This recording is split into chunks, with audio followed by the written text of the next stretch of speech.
Awesome. Thanks so much for inviting me on, Christine. I really appreciate it. Oh, my pleasure.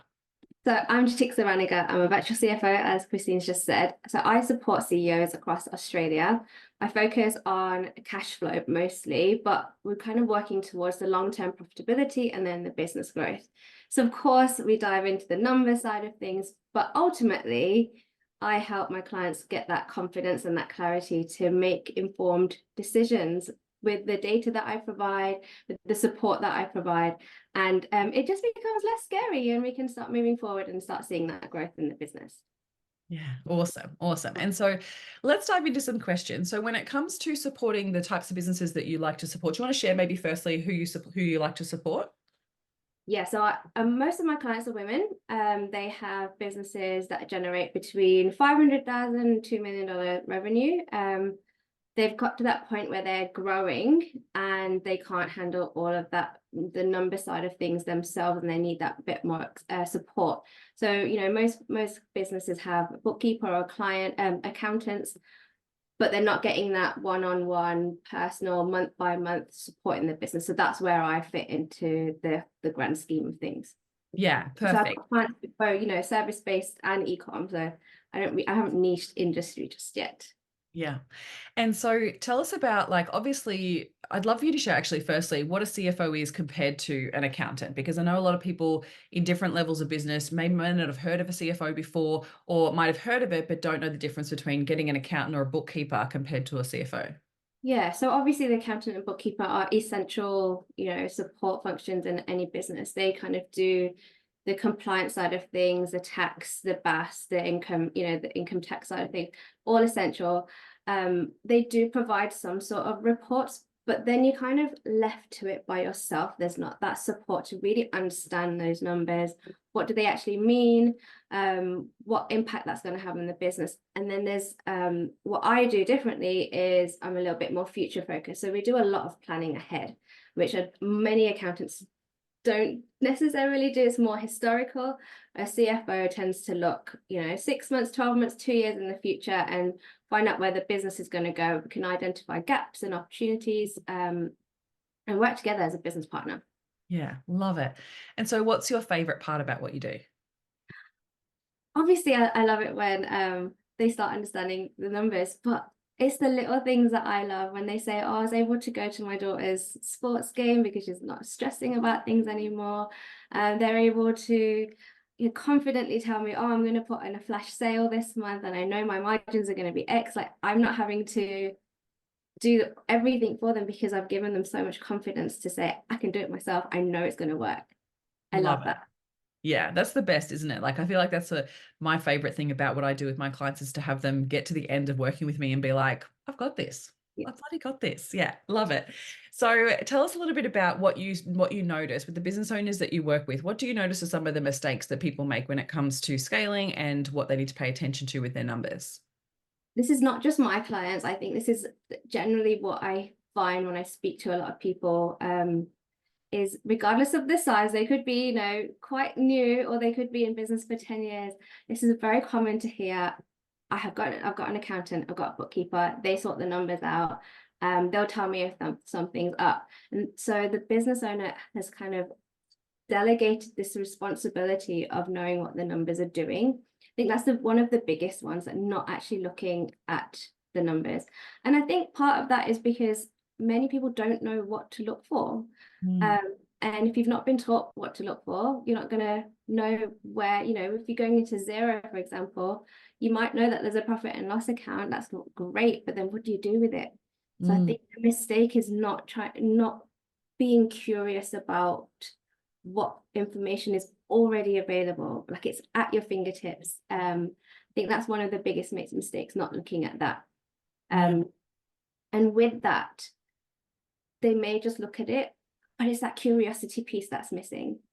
So the more curious you are about the numbers, the more questions that will be raised, and you can start identifying patterns and trends. And I think that's another bit that's missing. Like they don't look at the bigger picture. It's like this is what's happened. End of. Yeah. Have that conversation. That conversation needs to continue. Oh, I love this so much because I'm such a big believer of that as well, where you've got to look for the patterns in your business. And I was talking to actually one of my ladies in Next Level Mastermind this morning about this. Like, she's noticing a really interesting pattern happening for the month of March. And I was like, great, let's go back. What happened last year at this time of the year, right? What's happened in the last 6 months? What's happened with your clientele? Like, we need to look at all that data to actually make really educated decisions to move forward, right?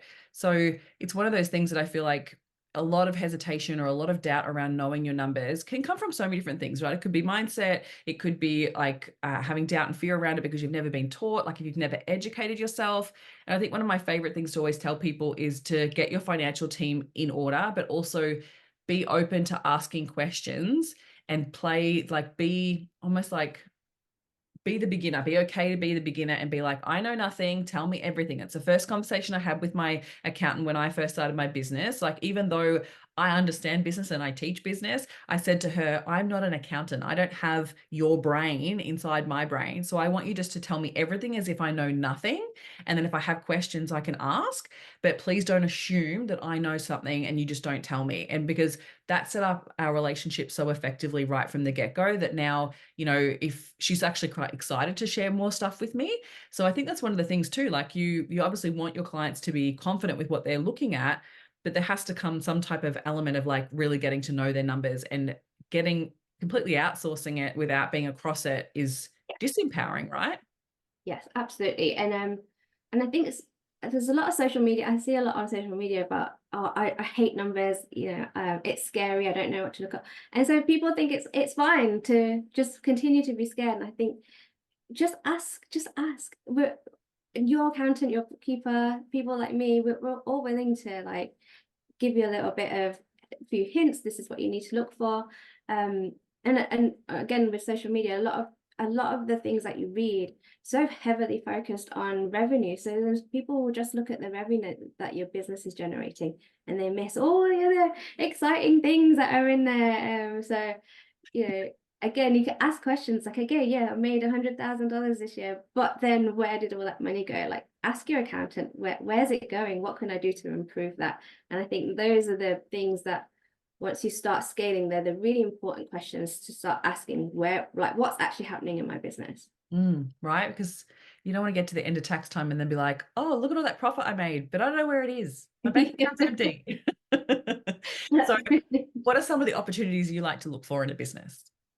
um I guess I think most people will expect me to say something. I'm just going to tell you to stop spending here, stop spending there.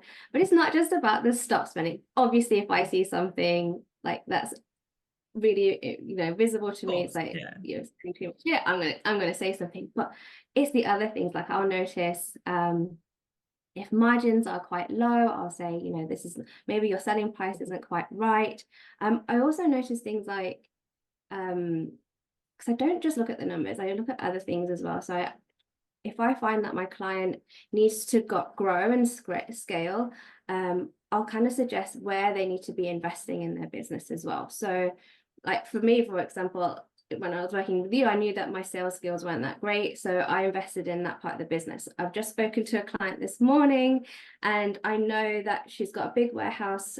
She can't handle that all on her own. So we're looking at ways of investing and getting some support in that side of the business. So it's not just about what's happening on the P&L. There's other parts of the business that I can support with as well. So trying to find opportunities.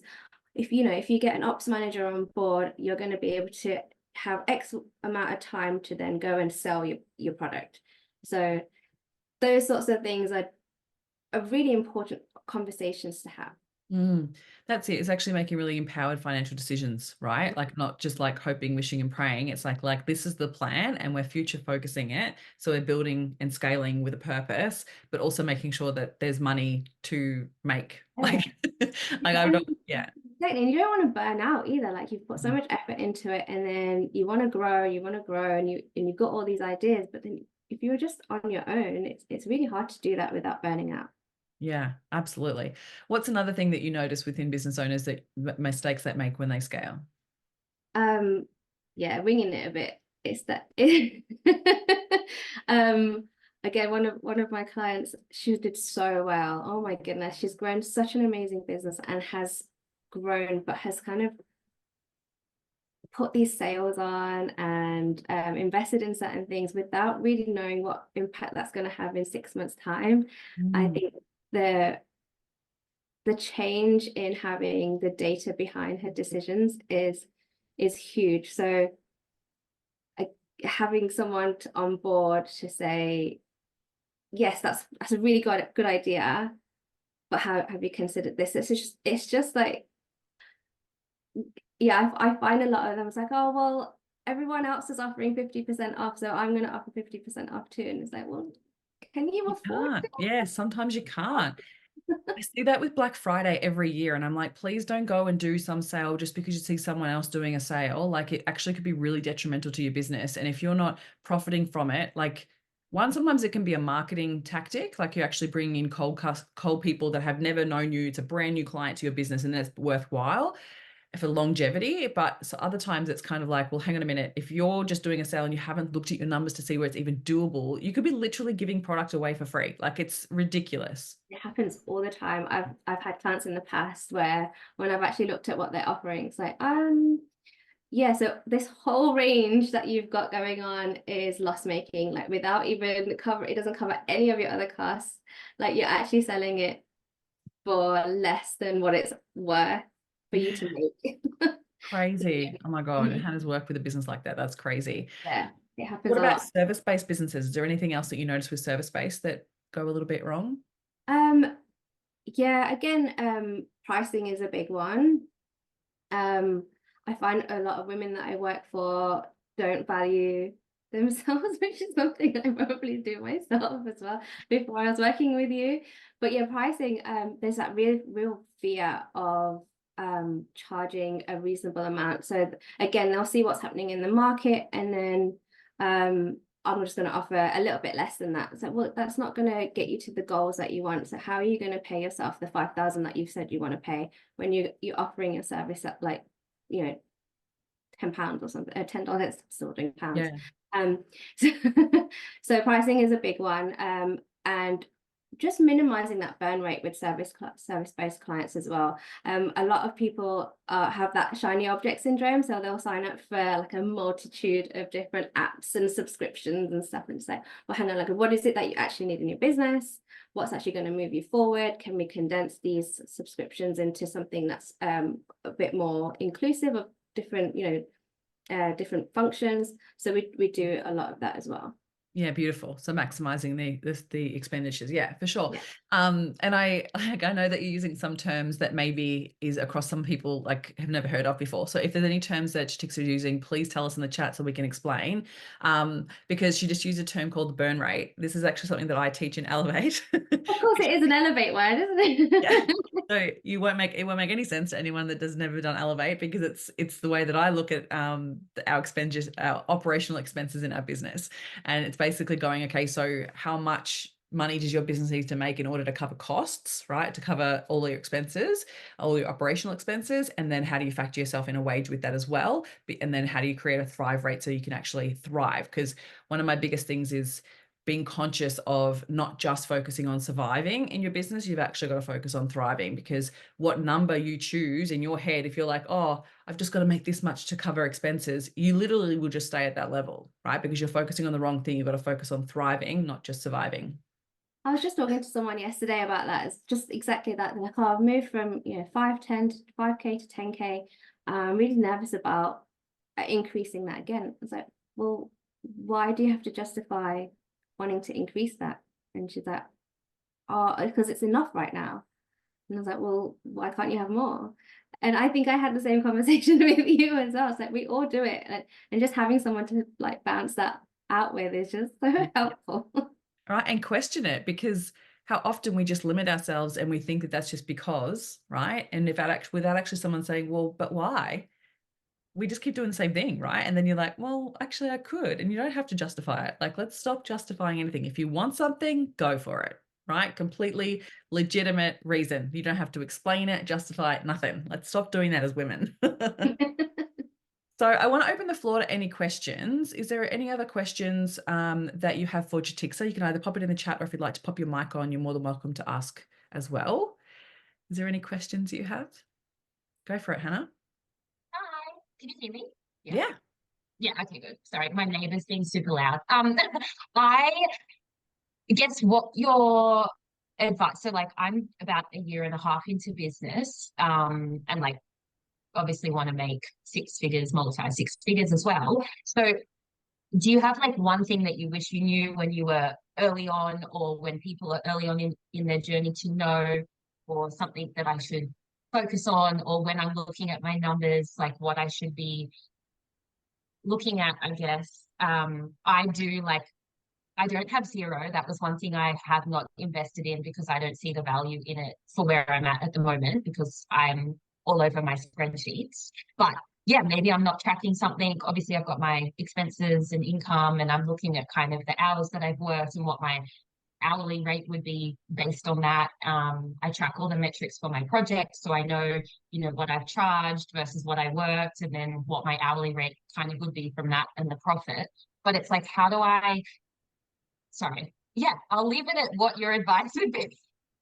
Great Someone who's question. beginning of their journey. It's such a great question because yeah, it's the one that gets asked. Christine, you probably get this one all the time too, Yeah. right?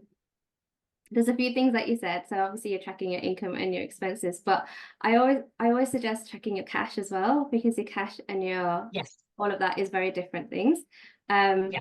And having what was I going to say? Like having it all visible as well, like not having to have to search for it all the time, so it's regularly updated. But you said something else there about the hourly rate. One of the things I changed quite early on is, I mean, I still offer hourly rate because it still provides a purpose, but changing my mindset to the transformation that I provide, so the value, the overall value that I provide has been the biggest. And I wish I did that so much earlier on. I started my business charging $40 an hour a couple of years ago, and it was just ridiculous. And just paid tax. I didn't pay myself. I couldn't pay myself. And the minute I started looking at like, if a client starts working with me for X amount of time, what transformation have I provided? And that change has been phenomenal. So rather than just looking at an hourly rate, because you can do hourly rate and what your capacity can be and how many chargeable hours you could actually potentially do in a week, you can do all that. But if you're not looking at the actual value of the work that you're providing, you're just not gonna get there. It's gonna take a lot longer. I think that was the biggest piece for me. Actually understanding the value that I provide and the transformation that my clients get.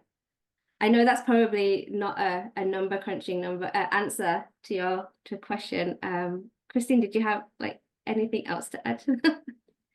Well, I agree. And I think it's getting away from the time versus money trap. It's one of the biggest things. And when we come from an employee headspace, like it's how we've tracked it in the past. Like, this is how much I used to get paid.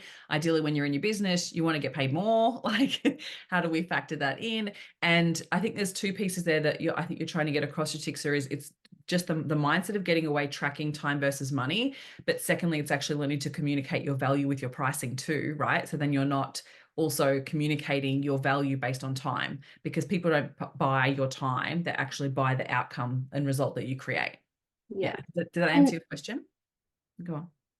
And if you really did want to do it in a numerical way, like have some numbers to kind of back up your decision, work backwards. I always work backwards with a lot of my clients. Like, what is it that you want as the end result? Like, what do you want to be able to pay yourself? And so what does your business need to then bring in to take off tax, to take off like your super, take off GST? What do you need to do to then still be able to pay yourself your goal amount? And that's another way you can do it, to rather than just saying I'm going to charge $50 an hour and I've got 20 hours of chargeable time. Instead of doing it that way, you can work towards your own goal and then work backwards. Yeah. Does that answer your question, Hannah? Yes, it does. I guess sorry if I'm taking so much time, but I guess, so I do maybe I do project-based work. So I guess what I do at the end of the project is say, oh, I spent, 10 hours when really it should have taken me 5. So that's kind of where I mean the hourly rate. So I understand, I guess, That'll improve the, though. Like I think you'll get better at it yeah, the longer you're doing it, because we've got to be able to guesstimate when you quote the project in the beginning. yeah, And you get better at knowing how long things take you. And sometimes even giving yourself a buffer really, really helps. So go like yeah, in your head, you might be like, oh, I think it's going to take me 5 hours, but I'm actually going to quote 10 hours. And then you actually delight your clients by basically saying, well, actually it only took me 5, so I'm going to charge you less than what I previously quoted. Or you've covered yourself and you've actually charged yourself 10, right? So that way, you're totally. also giving yourself the opportunity to not have to feel like you have to go back and go, I'm sorry, the scope has Yeah. changed. I'm so sorry, it's going to cost you more. Like you've got to put those boundaries in place early on so that actually supports you to have those conversations and keep the communication lines open. Otherwise, it can feel really awkward as a business owner to be like, I'm sorry, but it took longer, especially in the space that you're in, right? It can blow out like crazy, right? Says is in the Yeah. same space, right? She would have that Says, exact yeah, well. Yeah. So it can blow yeah, out. They've got to be yeah, conscious. yeah, no, I've just totally. done that. And I've literally just done that. I think one of the clients I signed up in February was, I do a lot of project work because I'm a bit of a spreadsheet nerd. So I do a lot of process improvement for spreadsheets. And a lot of the projects I have are that. So they tell me what they want. And I've gotten better over the years to say, so this one in particular, I said, I think this will be around 10 hours. Obviously, if it's less than that, I'll let you know. Usually I'm about ballpark, to be honest, these days. So I've said 10 hours. And that includes like, all the fix ups that I do afterwards as well. So I've made sure I've got a buffer for all of that extra time. Some of them want a lot of time for like run throughs on Zoom or whatnot. So I've included a buffer for that as well. Good. Um, and I'm a lot better at sticking to the scope. So if with all these tweaks, they say, oh no, I want this as well, I'm quick on it, a lot quicker on it now, saying that's not within our initial quote, so I'm going to add a couple of extra hours on top. And it was really scary doing that first, setting those boundaries, but it's gotten easier over time. So good. Amazing. Such good questions. Any other questions for Jitixa? Feel free to pop them in the chat. So Jitixa and I have been working together for about 8 months now. And so I'd love to get for her to share a little bit of her experience of what it's been like to work with me in part of a mastermind. And then you are more than welcome to ask any questions about the mastermind as well. So to begin with, Jitixa, what made you join the mastermind to begin with? I'd come to a point where I was just not, wasn't moving forward. And as you know, I know my numbers like a lot. I look at numbers all the time. I thought I'd worked on my mindset a heap, but I just wasn't moving forward. I didn't know how to do it. So I kind of really sat down and thought, like, what are the areas that I need some support in? And it was the sales part that was my, like the attraction piece. So that's where like I found Christine. I actually met Christine years ago, and I think I found her talking about sales. I was like, I think I need that support. And then I did the challenge with you. And I think even in that challenge, there was a few things that you said to me, like asking for permission, I think was one of the challenges. And I was like, if I can do this, change, a little change and convert a client within a 3-day challenge, I need to be in the mastermind. And you did it. It's so awesome that I remember like on the last day, you like posted in the Facebook group going, well, you won't believe it. I put this into practice. Yeah. So that was a big like confirmation. This is exactly what I need. I've never been taught sales. Like I thought I knew enough, but I just never been taught any of those sales techniques. And I really needed that support. Awesome. And so what's been your favorite part of being part of the mastermind? Honestly, like says no, like the group have been phenomenal. Like we've become such good friends. I know I should be saying it was the sales and the mindset and what's No, you can say whatever you want. the community. Oh my god, like we still are in like we all talk to each other quite often. I saw says at the event the other day. The community is awesome. Like there is so much talent within our own group that we can support each other with things that says might be really good at, so she can help with that, or I might be able to offer some advice on something that I've experienced. So the community actually is probably the best part of the mastermind. Amazing. And so what's been the biggest impact in regards to your business? How is it learning all the sales and working on your mindset and your money? How does that, I mean, even someone that works on the numbers, how has even the money aspect been for you?